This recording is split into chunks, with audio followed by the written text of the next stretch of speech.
Deb Mathias and Michelle Adkins will walk us through a discussion on continuous quality improvement. And they will cover the basics of CQI. We will look at the importance of being ready for change. They will talk about the role of leaders in creating and supporting a culture of CQI. And then Deb will share some frameworks and models to show us the various approaches to CQI. And then we will talk about what is involved in changing systems and how you measure change. So Deb has sent you all out, and also we'll cover today several questions. I'm on one of these webinar thingies now. Don't worry, there's no. Hello, we can hear you. Make sure to mute yourselves.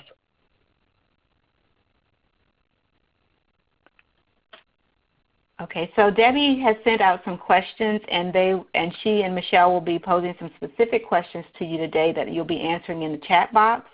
But we also just want to remind you, as always, feel free to ask questions and make comments and share information with one another during the session.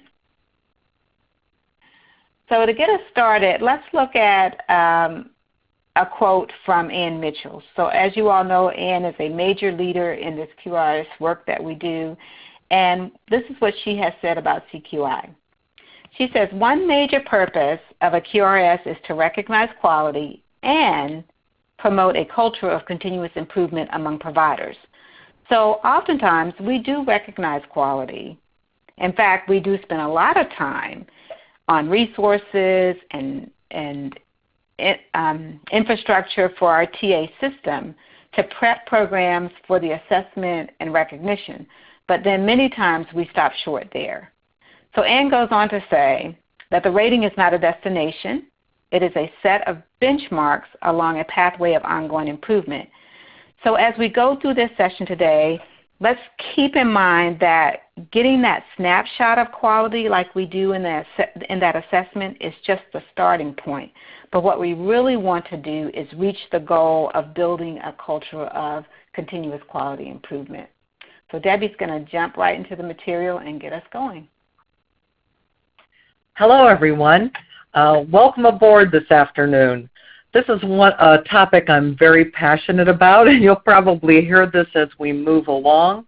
And where we are, as Zelda mentioned, very interested in hearing your thoughts, what your state is doing in terms of this approach. One of the first things I'd like to mention is a definition of CQI, continuous quality improvement. Sometimes I've found it helpful as you're working in a team talking about bringing a CQI lens to your work, that you talk together about what is your definition of CQI. CQI is a process at many levels to ensure that organizations and their partners are systematically and intentionally improving services and practices and increasing positive outcomes for children and families. CQI is a reflective, cyclical, and data-driven process that's proactive, not reactive. It goes beyond meeting the externally applied regulations and standards and moves the lever for change internally. Participants control the process themselves through continuous learning and a dedication to getting better at getting better. And I'd like to say that that quote from Ann is cited, and where we got it is on a slide at the end. So there is a reference at the end about where Ann produced that comment. Thanks for asking. So basically, let me move to the next slide. It's important to have a structure and a process for thinking about quality improvement. So in general, as you, I believe, would all know, it's the process of identifying and analyzing strengths and weaknesses, establishing a plan, testing and implementing solutions, and evaluating the results and revising the plan. So how do teams establish a coherent approach with short-term rapid cycle improvement and long-term multiple year, or with complex strategies, applying complex strategies? What are the small steps and benchmarks that lead us to success? How do we establish continuity and a focused, scaffolded approach, and not a random whim or the latest fad approach? These are some of the things we'll be testing and talking about today and next week as well. Many of you might have seen this visual representation of the process of continuous improvement. The plan, do, act, study, act, plan, do, review, act, cycle, PDS, cycles you might have heard about before. This slide is just meant to represent this process. So in current QRISs, CQI can be a specific standard or criteria. It could be part of technical assistance and program support. It could be a piece of annual reporting and monitoring. And further, it could be a way that awards or grants are triaged to programs based on their self-assessment and what they want to work on, and then they might apply for a grant or award that would improve their project. I pulled a report of our 14 states in this PLG from the Quality Compendium. 9 of you said in the compendium that you have a CQI component to your work already. 1 state's piloting, and 4 said in that part of the compendium report that they don't currently have a CQI process in place for programs or within their system. Evidence from evaluations of state QRISs indicates some early successes in engaging programs in overall quality improvement activities and supporting advancement in QRIS quality levels. However, closer examination of program quality data reveals that programs may not be improving on the instructional dimensions of quality that are most likely to support young children's development. That was from a study done by Catherine Tout et al. In 2016. And you'll be happy to know that Catherine Tout will be with us next week talking about her work and thinking about quality improvement. And there's some very exciting federal initiatives being funded to evaluate how to improve our approaches in CQI. Many of the current approaches that have been used by early childhood programs focus on individual improvement rather than programmatic or system-level improvement. And as such, these approaches may be missing opportunities to focus on the features of organizational culture that can promote and sustain quality improvement. Not only the level of the staff practitioner, but also the program and system level. And this quote from a paper I'll share with you later on, a Head Start paper, really points to where I'd like to go next with this discussion. As we know, the challenges related to capacity of early childhood programs to engage in sustained and meaningful quality improvements is hindered by staff or leadership turnover, or the low wages in our field, the lack of planning time outside of the classroom time, and you might even have some other thoughts that are challenges about providing a CQI approach for programs. Even when there's agreement that quality improvement is a worthy goal, technical assistance agencies and center staff may underestimate the scope of engagement and participation needed to achieve real and lasting change.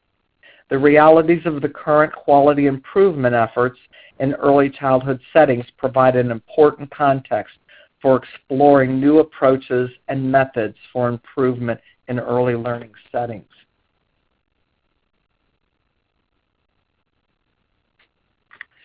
So continuous improvement, one thing that's helped me in conceptualizing CQI within all levels of the state and to keep clear about what we're tackling and talking about comes to thinking about continuous improvement and its application at 3 different levels. Each level develops plans using a CQI framework.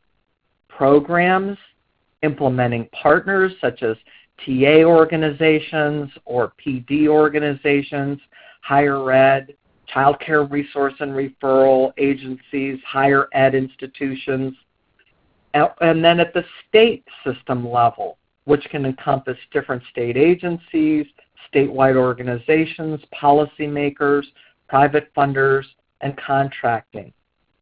So there are many data elements that are common among each one of these levels, and the way those are analyzed and the data is translated. But in some cases, there might be different elements or sources of evidence for quality improvement for example, at the state level or at the implementing partner level. And this is a representation just to help you think a little more about this angle. So at the program level, you have programs focusing on their own continuous improvement. How is your technical assistance organizations or contractors or entities, what are they doing at their level around quality improvement? What data sources are they using? And then at the state level, how are state level folks looking at the quality improvement of maybe it's the QRIS or their other policies and improvement? So within each level, how is it going? But then between the levels, how do we create a culture at all levels of the system around continuous quality improvement? And further on that part of the diagram to the far right, I would say, how is the work at the state or implementing partner or program level informing or working between the levels? So what are we learning about program level continuous improvement that's helping to improve our technical assistance?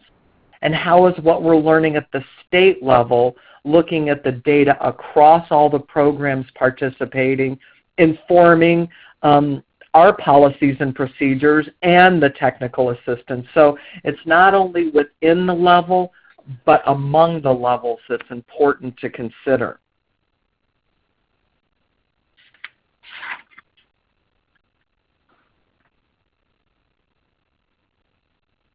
So now we'd like some participation in the chat box.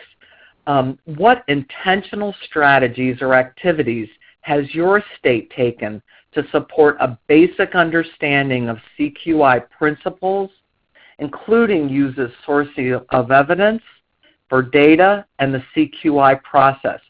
And if you would, when you're answering this or putting a comment in the chat box, help us understand which level you're talking about. Are you talking about the program level, the implementing partner level, or the state level that you've really made strides?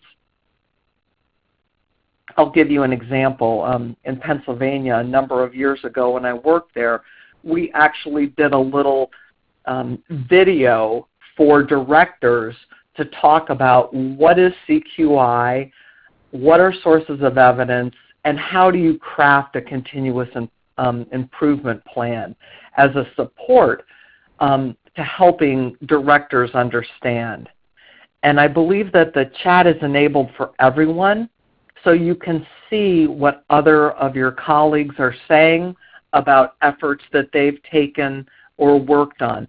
Zelda or Michelle, is there anything that you'd like to mention about what you're seeing there? Debbie, I'm looking at Lisa's response in that she's indicating that they describe their coaching model as a CQI process, which is really important to just have that terminology out there from the very beginning, looking at that this isn't just a one-time effort, but this is ongoing, this is continuous, and I think that's really important. Thank you so much for sharing that example from Colorado.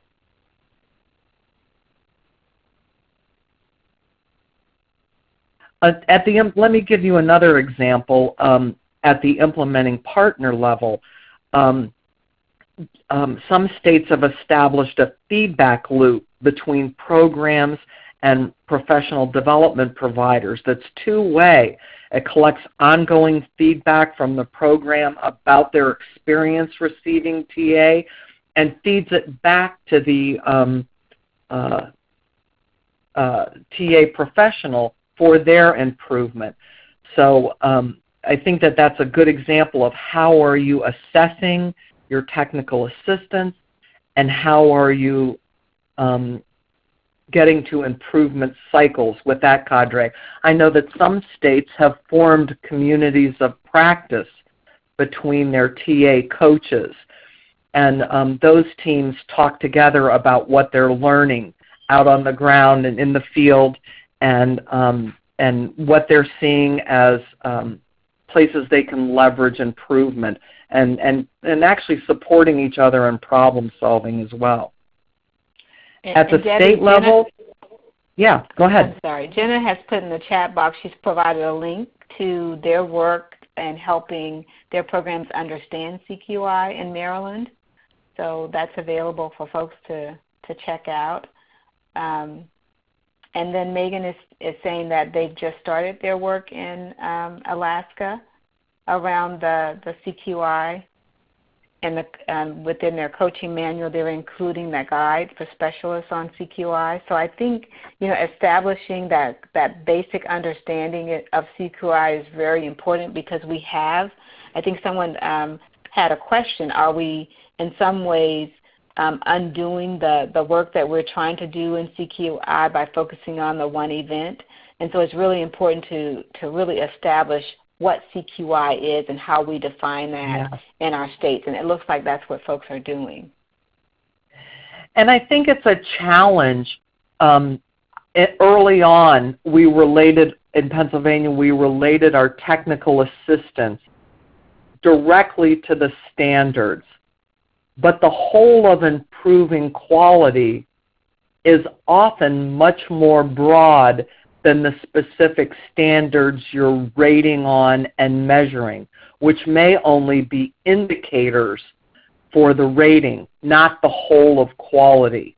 And so I think sometimes really focusing on the standards can actually inhibit the freedom of what does it take in the biggest all sense to run a quality early learning program. So, and programs are working not only, I always thought to myself when I was a program administrator that CQI began with each individual's professional development plan, assessing their own strengths and weaknesses and thinking about what do I need more professional development in the coming year. And then that bubbled up to the classroom plan with a team of teachers evaluating their classroom, maybe using some tools, and setting a course for improvement. And then that might bubble up to the whole facility plan. And then that could bubble up to a whole agency plan. So as you can see, even within a program, there are many levels that they're working on improvement, from the individual to the classroom to the facility to the agency or organization. So I think it's a real multifaceted challenge, and you'll see across states this kind of gets into the challenge of having multiple types of technical assistance at play within a program. Some working in the classrooms, some supporting the director to look at and evaluate sources of evidence to drive the CQI plan. So, you know, it's operating here at many levels, and each of the TA practitioners has to understand the full scope of what the center might be involved in terms of technical assistance and improvement. So I think there's a lot of moving parts here, and I really appreciate all the comments in the chat box. I think it's going to be really important for us after this session to post maybe the group chat comments in some form on the page for this session so that you can go back and grab some of the ideas that are of interest and links from other states. All right, let's move forward. In a number of states, CQI is actually a standard where a program conducts a self-assessment or is assessed by an outside assessor, like a valid and reliable assessor, and the quality improvement plans are developed after this assessment. Programs are often asked to use other sources of evidence and data to inform their quality improvement plan. And the plan is tracked with who's going to do what, and what are the timelines associated, breaking down the tasks and the area the program or classroom is working in. I think that there are many different sources of evidence or initiatives that states can support that could serve as sources of evidence for continuous improvement plans. For example, along with the ERS, CLAS, the program assessment scale or the business assessment scale, there are other tools, like I know that at one point we had a funder that was very interested in the environment and the environment of the programs, and they put on the ground funding to support a Go Green project, which was about a program could assess their environment and some of their initiatives and curriculum around an environment, and then develop a plan for improving. So we're also getting back to not only what is your philosophy of CQI and what's important in the mission at the systems level, at the TA level, and at the program level. It also, as you can see and feel, relates to that theory of change. What is your mission? What's your vision? What's your theory of change? And therefore, what's it important to focus on? So does your state have standards or protocols in your QRIS related to programs developing a CQI plan? If so, please share a link. And I know one state sent me a link and said they're in a pilot, and others of you have shared. I think I posted on one of the landing pages examples of states' CQI plans. Sometimes states are suggesting a CQI format, but as long as certain elements are included, the program can use a format that works for them and relates to their goals. So again, share some information. I see someone's already posted a manual for their pilot year of piloting a CQI approach. Thank you very much for sharing that.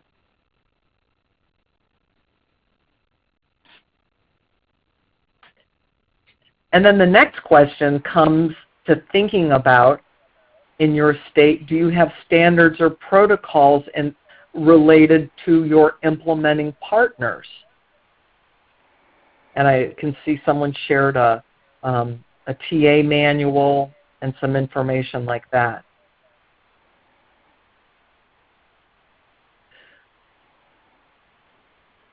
I wanted to bring this national scan point forward. There are a number of different quote-unquote channel partners to child care or other sectors that have been working and thinking about continuous quality improvement. For example, NAYC, the National Association of Education for Young Children, and other accrediting groups, such as Family Child Care or COA. There are a number of different accreditations, and states have different ways of bringing them into their QRIS. But obviously, in an accreditation project, they're thinking about continuous quality improvement and the processes to help and support improvement. Head Start has a very strong element of continuous improvement in the Head Start program. And it's a part of an annual process. It's monitored by the federal government, and Head Starts are expected at many levels to be reacting to their data and what they're seeing in terms of their program performance and making corrections or developing protocols around improvement in all the different arena that Head Start works in, including family engagement and health and mental health. School-based programs have had a formal process for school-based improvement. And so the reason I'm bringing this forward, if you have a process for continuous improvement within your QRIS and it's cross-sector, think about the work of some of the other sectors and how you might see or accept their already developed continuous improvement plans. For example, you might say in a school-based pre-K that's in your QRIS, we have a requirement for an annual continuous improvement plan looking at certain sources of data, one being your child outcome data, one being a classroom observational assessment, and there might be a couple of other tools or observations that are used.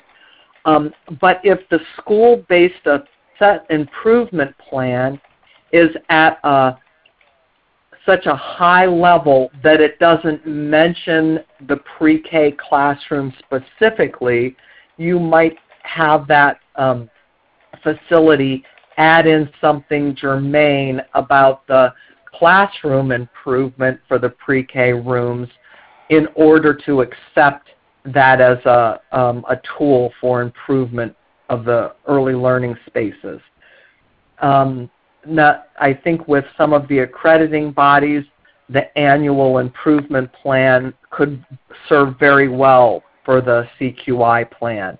And the Head Start plan, again, if it's addressing specifically the rooms and the facility that the rating is involved with. So it's just something to think about. All of these sectors do use data to inform the process of CQI. All right. So now just for a little foray into how to living CQI. We've talked a little bit about it being a culture shift. And Kaizen is where this is found and some of the earliest writing on this. It's Japanese for improvement or for change for the best, and it refers to the philosophy or practices that focus on continuous improvement of processes. Key features of Kaizen include improvements that are based on many small changes rather than radical changes that might arise from research and development. So it's the small change and the gradual change. As ideas come from the workers or practitioners themselves, they're less likely to be radically different and therefore easier to implement with stronger buy-in. Small improvements are less likely to require major capital investments. These ideas come from the talents of the existing workforce as opposed to outsiders coming in and managing the change. All employees should continually be seeking ways to improve their own performance. It helps encourage the practitioners to take ownership of their work and can help the team reinforce teamwork, thereby improving motivation. So with this thinking about change and the lead into change, I'd like to turn it over, I'd like to turn it over to Michelle to help us think a little more deeply about change. Thanks, Debbie. Oops, I went one too far. Thank you so much. Just as Deb has said, whenever you are looking at doing quality improvement, clearly there's going to be some change involved, right? And one of the things that we know so well about states and systems and programs and partners is that one size doesn't fit all. And when we ignore those differences in readiness to change, we may waste some resources, we may lower program retention, and worst of all, we may have some outcomes and for educators and children that are either unexpected or negative in nature. So I'm going to talk real briefly about the stages of change and walk through sort of what some strategies might be for a state to use at different stages. So stage one is called pre-contemplation. So this is a stage, frankly, where you're not ready to change. You may not even realize that there's a need for change. And so if you are in stage one and someone you are done unto in terms of making a change, that can feel very disrespectful, and it can also feel unnecessary at times. Stage two is about contemplation. So you're thinking about a change. You have become aware of the need for change, but you may also be a little overwhelmed by thinking of all the things that could get in the way. What are all those obstacles standing in your way between where you are now and where that change strategy is going to take you? Stage three is preparation. So you've kind of gone through that process of thinking through the change and thinking through the costs and the benefits, and you've decided that change is what you need to do, and you're preparing. You're gathering information, you're making plans, you're gathering resources. You're in that stage that says, okay, I get it now. I need to change. We need to make some changes, and this is what we need to do.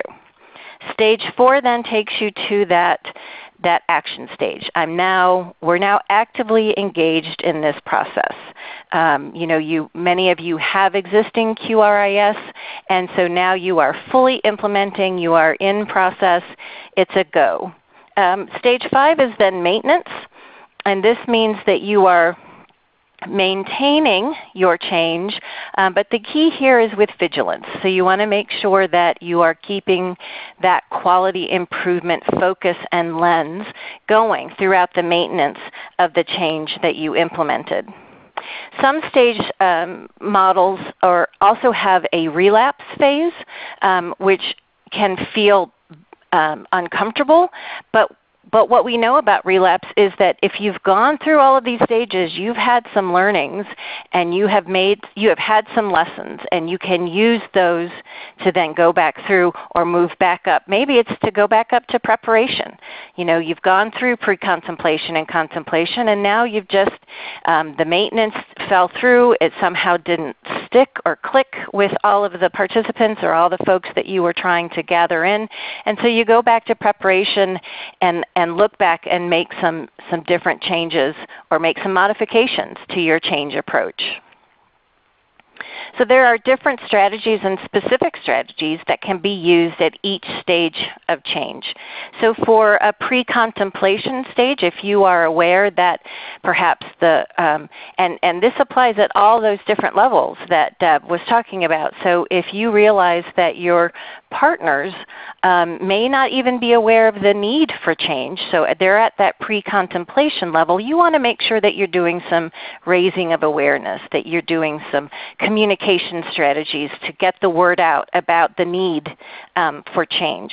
Stage 2 in contemplation, you want to raise some confidence and identify those obstacles. So you want to make people aware that we can do this. We have the resources. Yes, it's going to be difficult. Yes, there may be some obstacles, but here's how we're going to overcome those obstacles. Here's what we can do. We're going to raise some confidence in each contingency or in each area so that people believe that we can make this change possible. Stage 3, which is preparation, sounds very familiar, right? You're going to set some goals and you're going to gain commitment. So you're going to gather the appropriate stakeholders together. You're going to make a plan. You're going to set those goals and get that commitment gathered so that everyone is headed in the same direction and looking toward that outcome that everyone's looking for. Stage 4 is action. So we're going to roll out this new program. We're going to make these changes in our career pathways. We're going to make these changes in our QRIS. And during this stage, we're going to assist with problem solving. We're going to continue to identify resources. And then during the maintenance stage, stage 5, specific strategies include supporting the integration of teams and continuing to do that team building so that new folks that come on, as we bring in more stakeholders, we grow the impact of the change process, we're going to make sure that everyone stays on board and that the teams that we have gathered are still functioning as solid teams. So we want to hear from you a little bit. I know that's just a little bit of information about the change process, and there are lots of different change models out there. But we'd like for you to list in chat, or if you'd like to join us via voice. We would love to hear your voices. You can raise your hand and we will call on you and you can unmute and talk with us a little bit.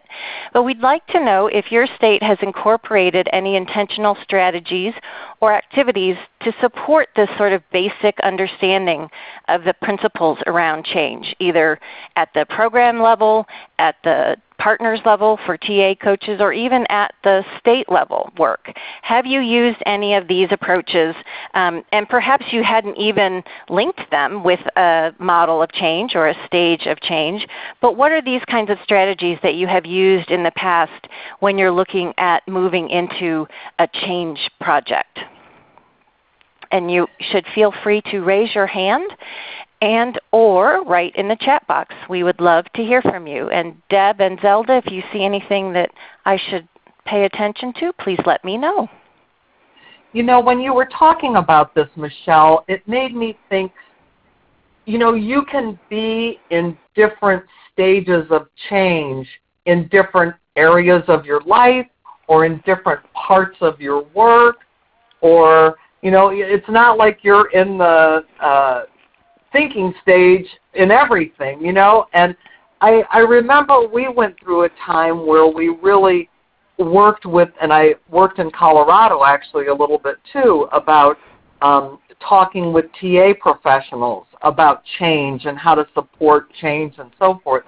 But I don't think that, I know when I was in Pennsylvania, we weren't as strong sharing change theory with directors as a tool to help them think about how are they managing and supporting change within their program and the practitioners in the program. So I don't know, I just found that it was like it was not a secret of the TA folks, but it was, we really worked on it with the TA providers. But I wonder if there's something here about being more explicit and open with the program directors and practitioners about change and stages of change.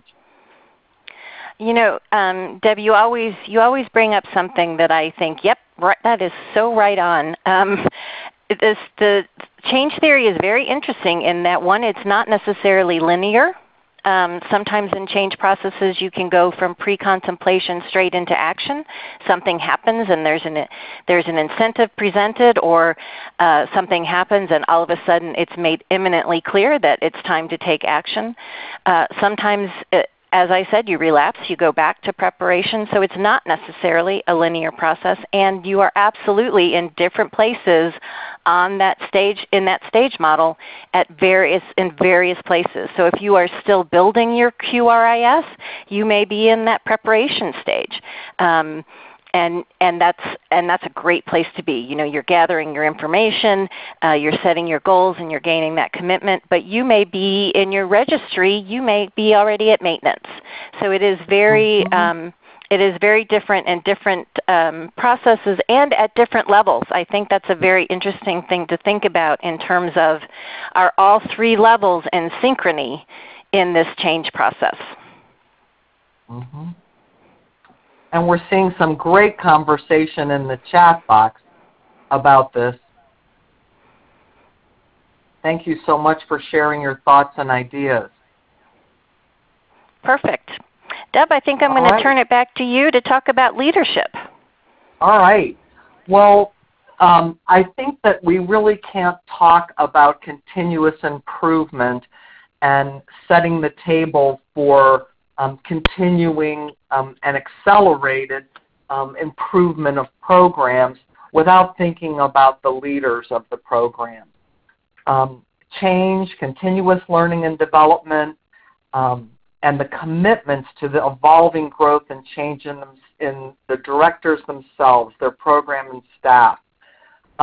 Directors know who and what they are and what their staff is, and they are key to our to the work in improving programs. This notion of creating a CQI culture and building a vision of program excellence, serving as a catalyst for change. I saw Lisa earlier talk about, you know, what are the small things that we do at the state, at the implementing partner, or as directors and programs that thwart, you know, creating that culture of change. I can remember an example where we went through a period early in our early implementation phase where technical assistance folks were trying to downplay how challenging it might be to move up a level. So they'd say something like, well, if you only did this, you could be a level 2, or if you just did this, you could be a level 3.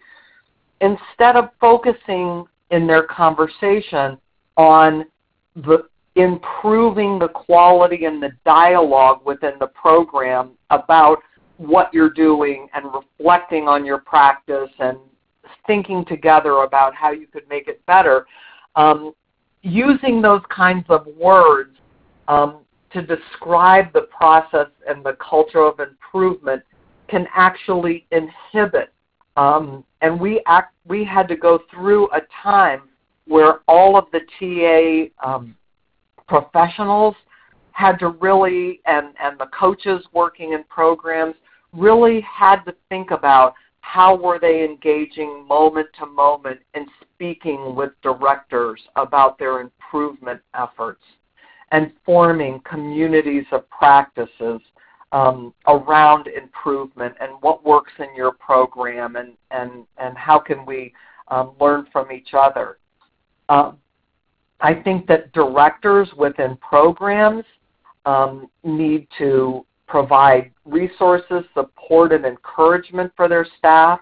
They need to manage and protect planning time for teaching teams, listen attentively and respectfully, ask questions that expand another's understanding of an issue, provide and receive feedback in a respectful and supportive manner, making decisions based on data, and sharing data with the staff and engaging in analysis together around the data. They have to look at the data and with the decisions they're making, think about, are there unintended consequences, or what would success look like if we pulled this off? And really, it's valuing and protecting time for the continuous improvement work.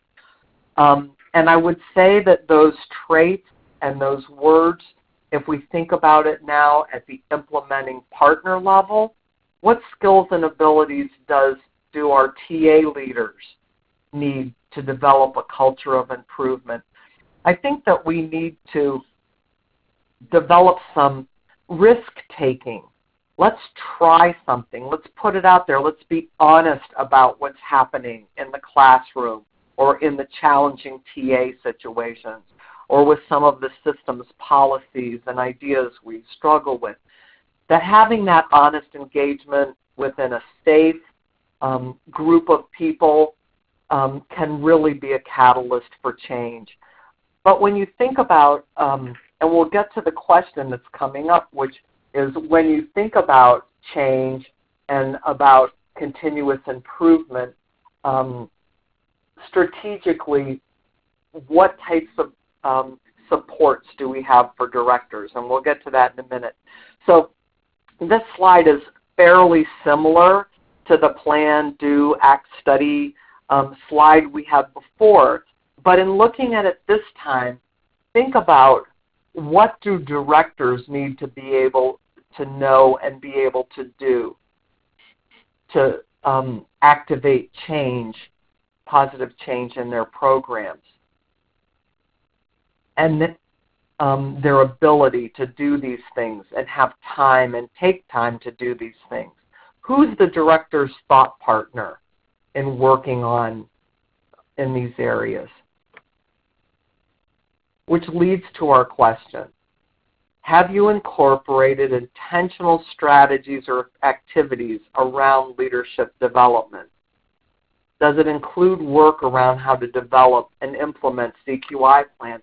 Like, do you actually have, if you require a continuous improvement plan, do you actually have communities of practice or discussion time for directors to work together and brainstorm and think together about how to do a CQI plan? Is it clear what's expected, the value of it, and how the director might use it in the program and develop it with families and staff? I think that we jump to what is it that we want, and sometimes later we're creating and adding in what are the supports to actually get people to be able to do this. I know we had a community of practice with our technical assistance practitioners where we had an outside facilitator work with leaders, technical assistance leaders, those that had been in the field the longest and that had worked the most deeply. And those technical assistance leaders then ran a community of practice with the other technical assistance providers in their region. Our thinking was that in order to facilitate a community of practice with directors, the technical assistance practitioner needed experience participating in a community of practice and reflecting on that. And so I think it's just interesting how we're asking people, whether they're directors or TA coaches, to do things and have a skill set that we aren't intentionally supporting or providing information around for them. I'm seeing that we have a director's toolbox available in some communities in Colorado. The McCormick Center is obviously a great resource for this leadership thinking.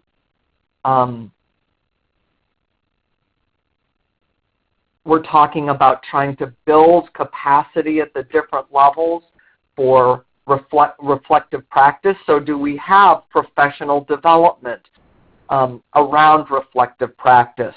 And do we have those types of opportunities available for directors? So Debbie, I'm wondering how many states actually have maybe some informal things that they're doing.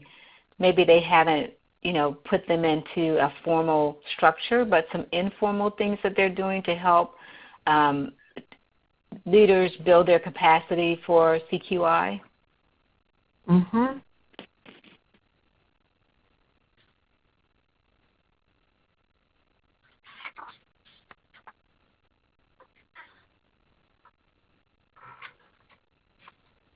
All right, I just wanted to spend a few moments thinking about some mental models and ideas around continuous quality improvement.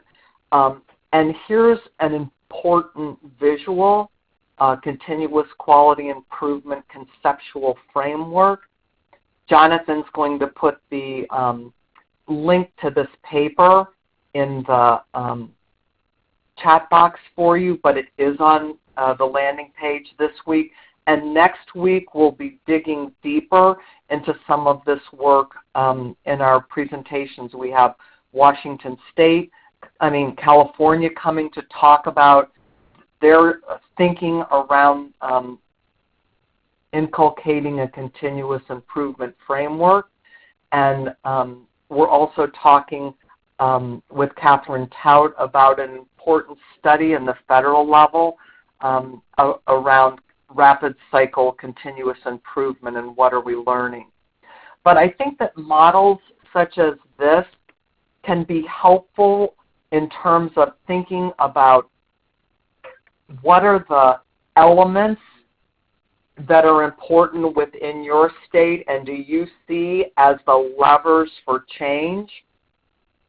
How do the different aspects, the commitment of resources, the analysis capacity, the professional development, how do they work together to support this culture of collaborative inquiry? I think it's interesting. We ask directors to look at, for example, a very important source of evidence, their child outcomes data, and think about what it means to improving the classroom practice or supporting the teachers, the teaching team to improve. How many professional development offerings are in your state around data analysis to inform strategic next steps or improvement plans? And are they for teachers, for directors? Are we actually helping folks learn and think about using data? I know that there's been a little more focus on this in terms of the environment rating scale tool and the class tools. Those organizations that support those tools have been doing a lot of work around how do you use the data and the results from that observational assessment in classroom and program improvement.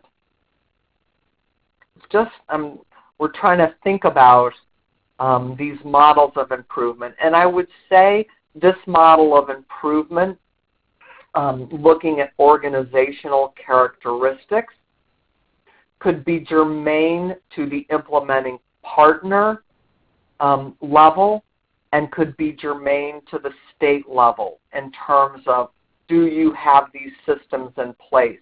Do you have organized times when you're doing data review? I can see a comment in the chat box about commitment of resources is challenging for programs.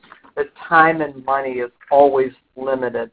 Certainly that's a challenge, we might even say, at all levels of the continuous quality improvement work. So maybe there's something in here about what types of tools are you providing to help directors, such as a standard CQI format they could use, or the technical assistance that's well attuned to what it takes and can support the program in thinking strategically about how do you make time to focus on the program improvement. I know having been an early learning director, that getting yourself out of the chasing fire routine across the center and into the strategic planning and thinking routines can be a big challenge.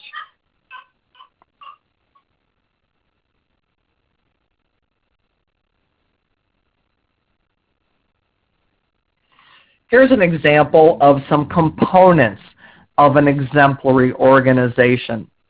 And, you could, with, in your definition of continuous improvement, pull these elements as you see. McCormick has a lovely visual about a house and a commitment to quality and how they built their house of continuous improvement as a way for directors to have a mental model about improvement. I think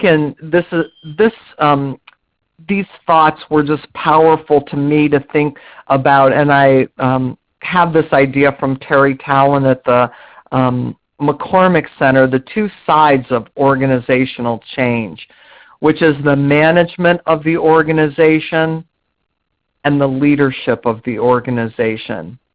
And I think when you read down both of these sides and think about it, whether it's in a CCR&R, in your department state, having the skills and acumen to do all the management tasks, and then having the skills and the assets to be a leader.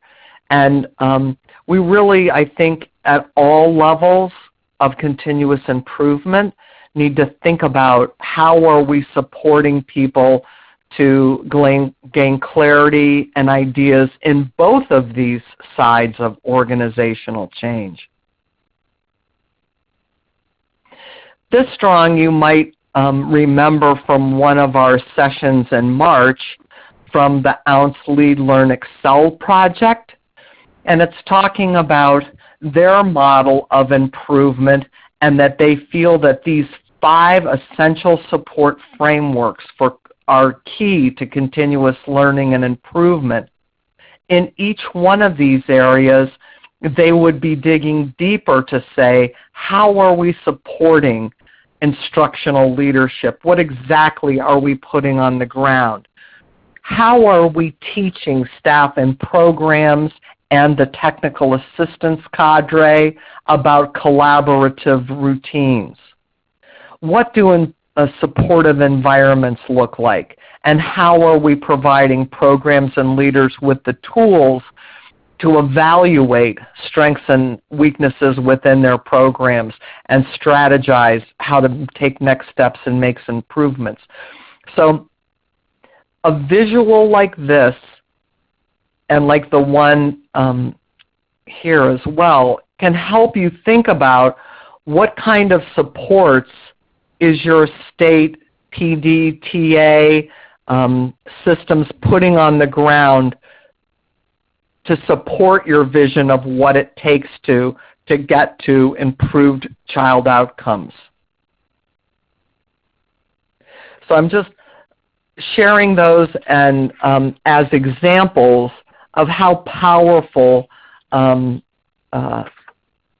documents like this can be to helping you think through, are we covering the bases that we feel are important?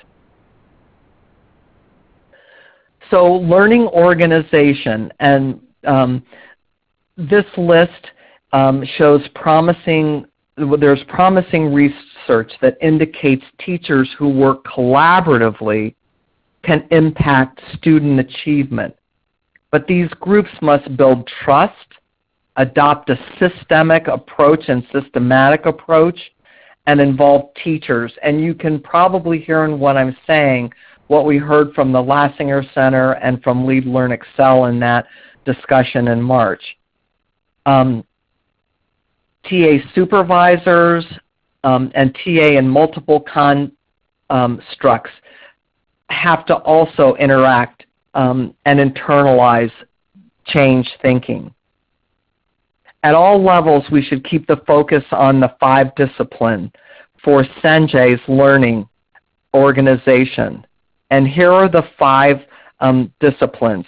Supporting personal mastery allows each person to deepen their personal vision, self-awareness, and increase sensitivity in working on change toward interactions that are authentic, congruent, and principled.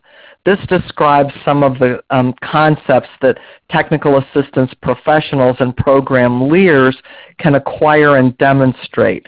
So then go back to your thinking about what PD do we have and supports do we have to provide to our TA professionals, for our TA supervisors, and for our directors.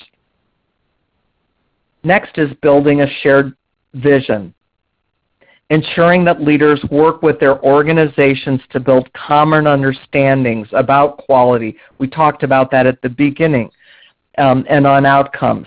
For TA organizations, we start by clarifying our outcomes around program quality, maybe literacy, maybe improved leadership skills, and our guiding principles around technical assistance.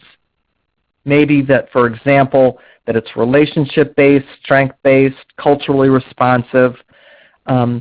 So we begin to question some of our mental models so that individuals and teams question their assumptions so they can move toward appropriate plans without being hindered by preconceived notions. For example, the TA system may begin by offering a one-size-fits-all approach around amount and duration of TA, but later it may be determined a customized response may better meet needs and actually leverage resources in a stronger way. Building a strong team includes team learning. Team learning means that teams develop skills about reflection and dialogue, and that that leads to stronger change plans. Leaders can play a central role in framing and guiding these discussions. Many states create communities of practice for staff teams, program leaders, and TA professionals to provide opportunities for peers to discuss their experiences, problem solve together, and identify what's working and what needs to be changed. And how do we engage in systems thinking? This is a framework of seeking complex interrelationships as we build plans for change. For example, a policymaker or other leader may focus on the TA provided as part of the QRIS.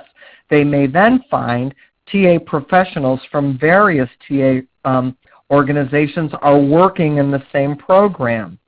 Knowing about similar TA efforts within the larger system is a first step toward cross-sector coordination.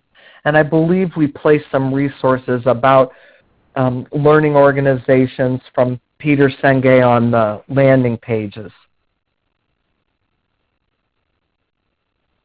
So what we're attempting to do and what you can think about, how are you strategically getting here, is changing the dynamic from externally driven and delivered professional development to internally driven and embedded continuous professional learning. From a focus on the individual's knowledge and capacity to facilitating learning and building organizational capacity for effective teaching through inquiry-based approaches and reflective practice. Supporting that simultaneous transformation in the professional development mindset, methodologies, and practices.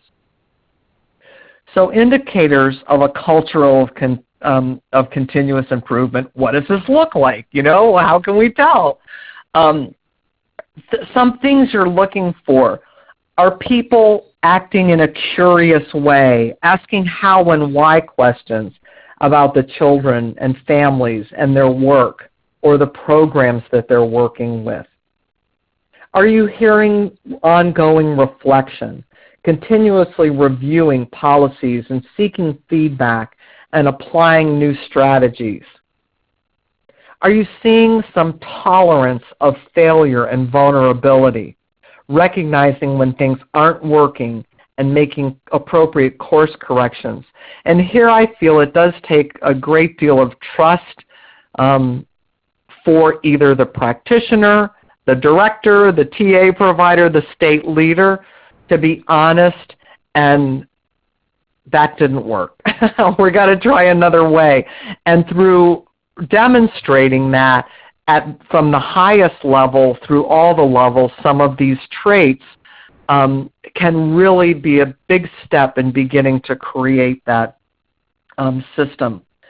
The use of feedback, using data to assess, so are people using and have a strategy around routine use of data to assess whether or not the strategies are working, and then systems thinking. Finally, stepping back and considering the broad context.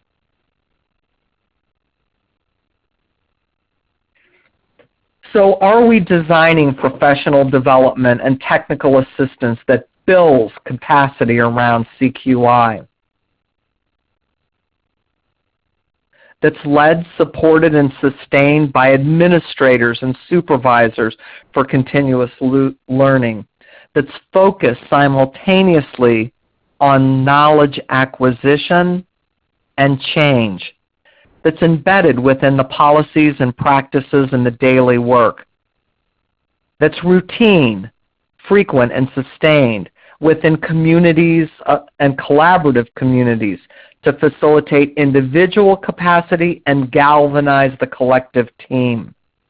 That's relationship-based to build trust, openness to change, and respect. That's structured by content, evidence, and protocols to ensure focused, informed, and targeted discourse and examination of practice and collaborative planning for change. Is what we're seeing inquiry-based, and are we supporting approaches that are inquiry-based? For the co-, and reconstruction of knowledge, and for evoking and strengthening motivation and self-efficacy for change. Is the processes that we're supporting iterative to the content-focused and learning experiences based on knowledge acquisition, practice change, and developing collective capacity? So thinking about some of these challenges and the complexity of what we're talking about here, have you found yourselves making any strategic changes or incorporating changes in your approach to professional learning, including with your coaches to create this culture? I remember, and this was back in like 2009, we were really, our coaches were working to the standards and really only around the standards. And people were beginning to say, we're finding great benefit from like a series of workshops leveraged with technical assistance in terms of program change and improvement. And one of the challenges we wrestled with was that our data system didn't have a way to deal with that. It was either TA or workshop-based training, and we didn't have a way to code and acknowledge this new emerging strategy that we're finding that worked very well.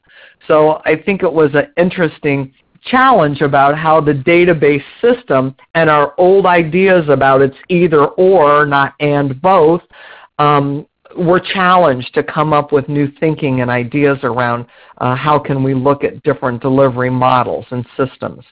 We used to begin with 6 hours for every program. Then we found some of the programs actually didn't need or want coaching.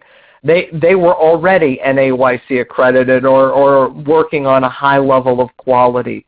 And so where would our prioritization of the technical assistance go? Anyway, I was just wondering if any of your states have tried anything to think about this end game and this continuous quality improvement culture, and what does that mean to the delivery of professional development?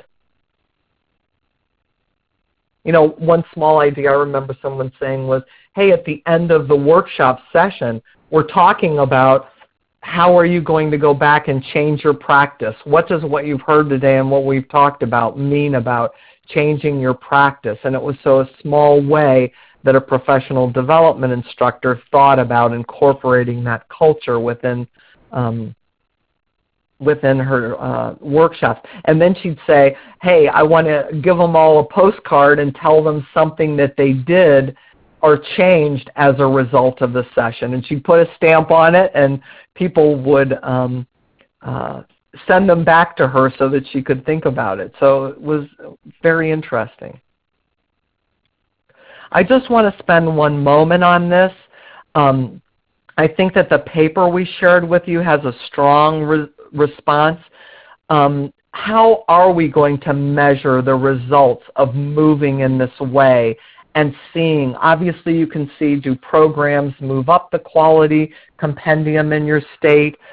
Is the technical assistance getting the result that they hoped for when they began the technical assistance? And I wonder how often we actually delineate what our expectations of the TA are with that project, in that program, in that moment. Like what children would be doing better, that the classroom would be feeling more supported and strong in terms of children's development. So I think that sometimes, what are you measuring? What data are you collecting? So if you have any specific data you're collecting around CQI, if you could place it in the chat box and tell us how you're conceptualizing, like what does technical assistance look like in a CQI mode, or if you have ideas, please share that in the chat box.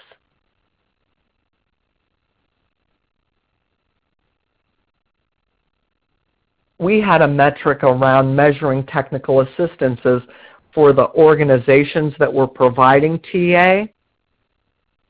What were the qualifications of the people doing the work? What were the results of the technical assistance? We came up with a scheme that after TA was over, we called it, was it the sticky factor? So did the technical assistance stick? So someone within the organization, not the person that delivered the TA, would call the director after the TA was closed and say, you remember Lucy who came to your program and worked in your infant toddler classroom on room arrangement as a teaching strategy? And they go, yeah. And they go, well, in reflection, how did that go for you? And what happened with that technical assistance? And how do you feel about it 3 months later or 6 months later? And the director would often say one of two things. We took what we learned in that room, and our technical assistance person helped us in thinking about how we could generalize those strategies to other rooms, and that team turned into a support with other teaching teams about incorporating those strategies. Or we would hear directors say, we liked what she said and it was an aspirational vision, but frankly, when she left, we put those bucket seats right back in the room, the toddler room, and restructured the environment like we had it before because we just couldn't figure out how to keep going on it. And that was great information for the technical assistance organization. Debbie, I think that this is part of that ongoing feedback loop that's really necessary with the TA system and the recipient of the TA. Sometimes that there's such a large span of time between the time that the program actually gets their TA and support and the time that then they're asked, how beneficial was it? How are you using it? How has it improved how you see change and how you've implemented the work? So I think that has to be something that's incorporated, and that feedback loop has to be really short a shorter time span, and it has to be very intentional.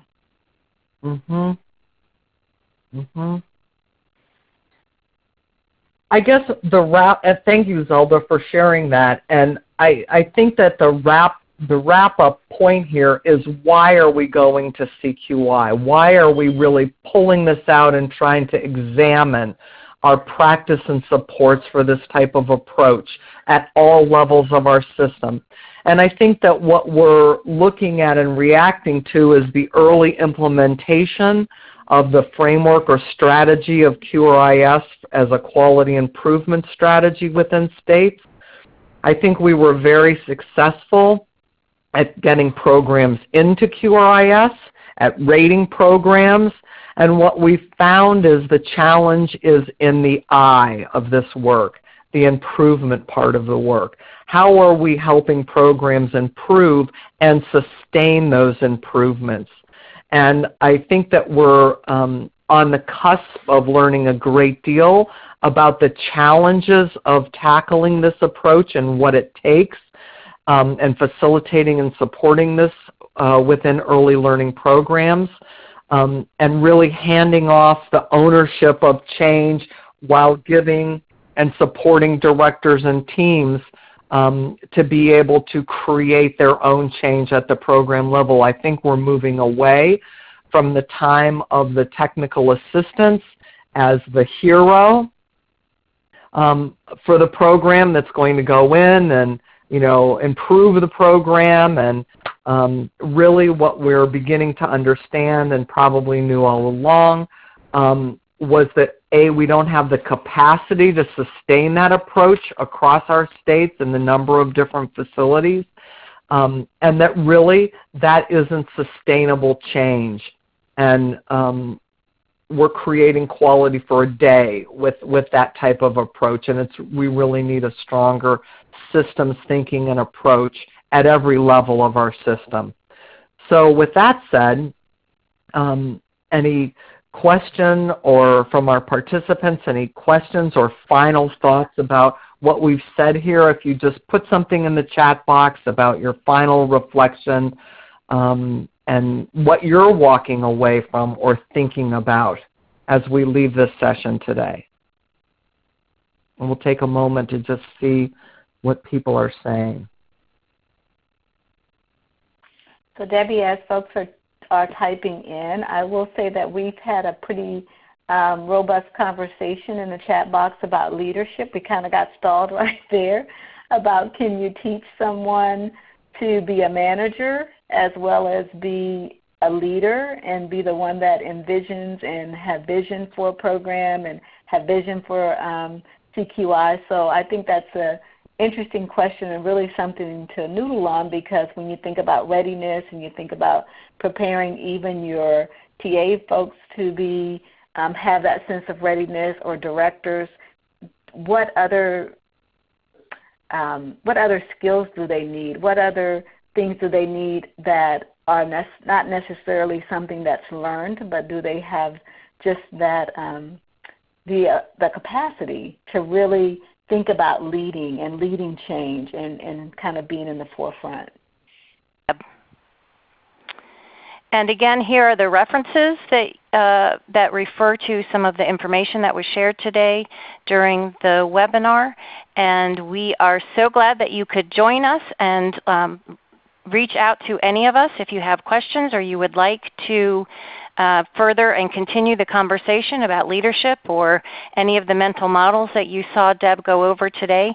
We would love to continue the conversation. And again, this webinar will also be posted on the landing pad if you need to go back and review any of the chat or any of the information that Deb and I reviewed today.